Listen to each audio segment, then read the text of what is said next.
একদম মনের বলটা থেকে পিছিয়ে দিতে পারে। দেখো, একটা গ্রহ অনুযায়ী আমাদের পুরো চার্টের মধ্যে পিতা কোন গ্রহটি রবি এবং মা কোন গ্রহটি চন্দ্র।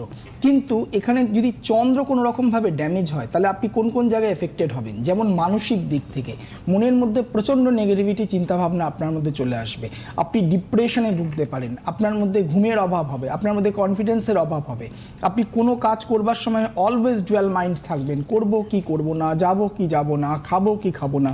কোনোটা ড্রেস নিজের পছন্দে আপনি চয়েস করে কিনলেন, কিন্তু আপনি ঘরে এসে সেই ড্রেসটি আপনার পছন্দ হবে না, বলবেন বেকার এটা নিলাম, ওই কালারটা ভালো ছিল।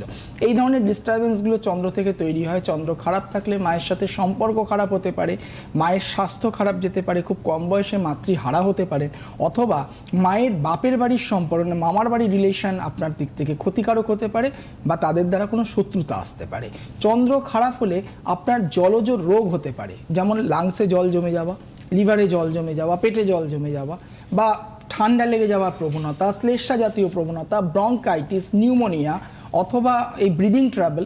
কোভিড এফেক্টেড ম্যাক্সিমাম চন্দ্র ড্যামেজের লোকেরা হয়েছেন এবং শ্বাস প্রশ্বাসের প্রবলেম নিয়ে আজও ভুগছেন। এই ধরনের সমস্যা কিন্তু চন্দ্র থেকে আসছে। রবি নিয়ে বলবো কেউ আছে।